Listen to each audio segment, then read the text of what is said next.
Hi, it's me, Sonoria, coming back with my story, part 42.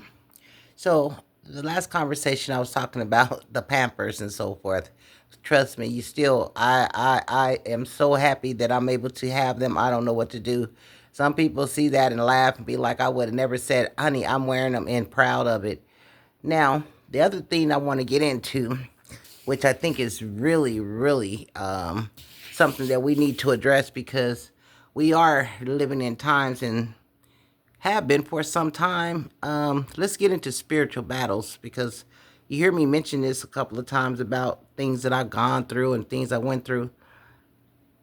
I didn't get to be an adult and then find out about God and about the devil.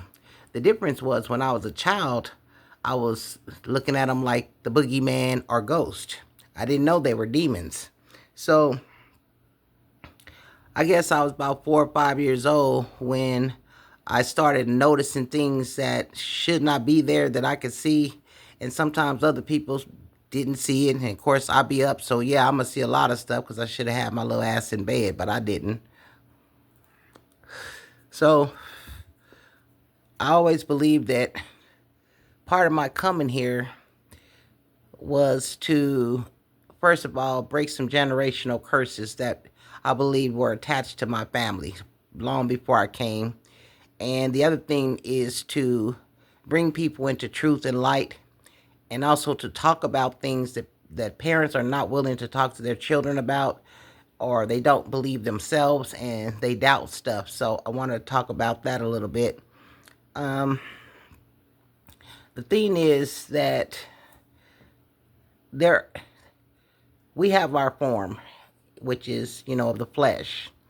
But greater is he that's in you than he that's in the world. So even though I have this out layer of my being where you can identify my features, inside of me is a spirit who you cannot see.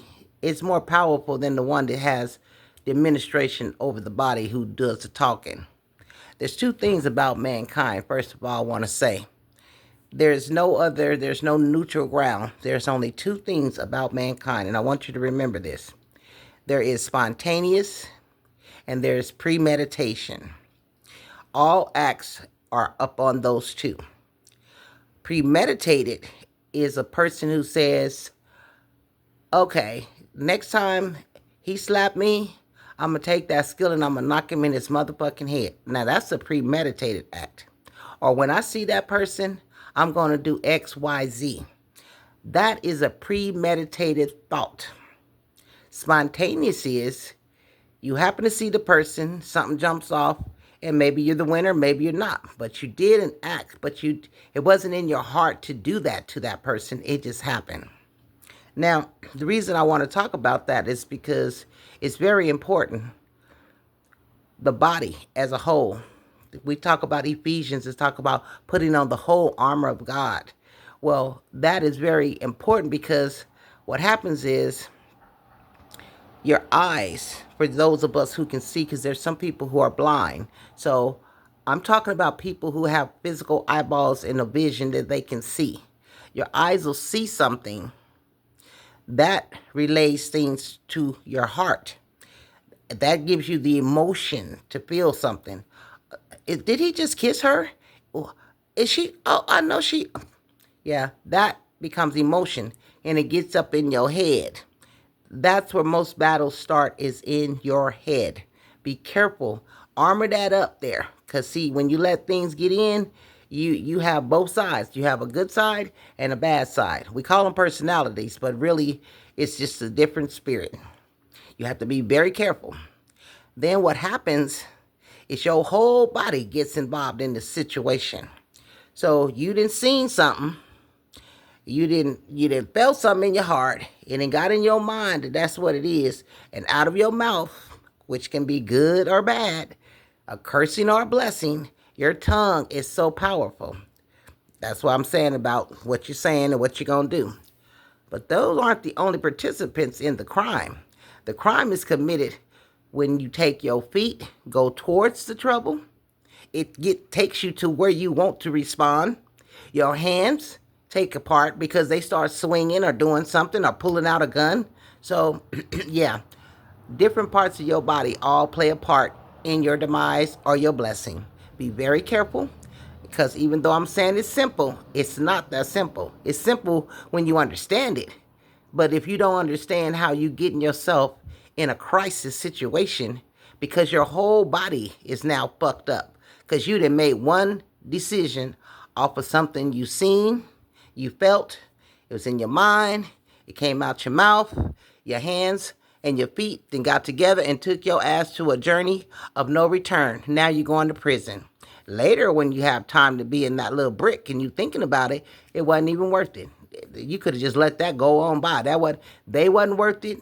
It wasn't worth it to you. But at that time, your ego started talking to you. How dare whoever. And that's when you do. So I want you to be careful with the ego. Be careful with your mind. The breastplate on your chest to protect you from darts because demons rest there. A demon is laying around. When you're born, first and foremost, I want you to understand something. When you're born, you're in the womb of your mom, okay, not the dad. You're in the womb of the mom, okay? Your mom is manifesting things and whatever she's eating, that's why we have to be careful when we're pregnant because what you're eating and drinking, you're conditioning your child to be able to accept this because they don't have full form. They don't have their legs and arms right away. No, that all gets developed over time. It takes 9 months to get this shit straight. This ain't no overnight microwave sensation. This takes a while for a fetus to actually develop. That's why if you're smoking and you're drinking, your child is smoking and drinking right along with you. That's just the way it is. So if I was Hispanic, I would be eating a lot of spicy food. If I was Chinese, I'd be eating a whole bunch of rice. Like, think about what I'm saying to you and you'll understand. So when this child comes out, it's used to those things. It's like, yeah, it can handle that because that's what it's been incubating on. That's what it's been eating off of and drinking off of all that time. If you don't drink nothing but Pepsi, well, baby, that's what it's going to be happy to see that. The bottle, yeah, they'll take the milk, but yeah, you have to be careful what you're putting in your body. It's a lot more to it, and I'm going to try to get into it a little bit deeper where it's very well understood what I'm trying to say. I'm trying to keep up with my time. So what I want to say is when you are born, so is your enemy. You may think you don't have an enemy because you're just a baby. Let me explain something to you. When you're in the womb, once you come out, you take a breath of life.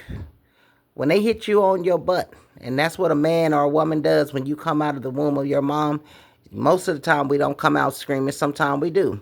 They pop you on your butt. Man is the first one that makes contact with you mostly. And again, down the road, this molesting thing, that's another thing. Like I said, there won't be the first man to put his hands on you, but his intentions is totally different. So I don't want to mix that all up. But yeah. So when you're born, so is your enemy. His job is to keep you off of your purpose-driven life. That's his job. The angels that surround you, where you just came from home, you just come from heaven. They have been with you. They have taught you what you needed to know and to do when you get here. And now you have your parent who's going to start teaching you yes and no and hot and cold. Well, trust me when I tell you, when you were born, so was the one that is there to take you off your course. As you start growing, you start seeing and hearing things and you're developing. Because while you're in the womb, you're hearing your mom and dad arguing. You hearing her listening to music. Are you hearing the gospel? Are you hearing the drums and the music and the harps? Or she's doing ballerina stuff. Whatever it is, I'm telling you, they try to prepare you for this world. But the demon is there. His only purpose is to deceive you, put things in your mind. Go ahead and get that cookie. She's not looking. Go ahead. She won't get mad. Go ahead and get it. You ease in there and you take a cookie your mom's baking. And what are you doing? Nothing. Crumbs all over your mouth. I mean, come on. That's kid stuff. So we expect that. So don't I'm sorry, I'm trying to keep up with my time.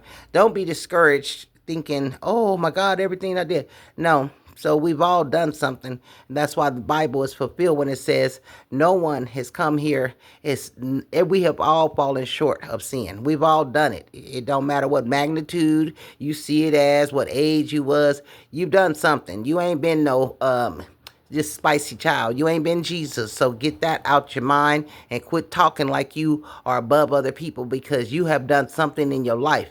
And if you're not careful, God will reveal to people and they will tell you. They know what you did in the closet.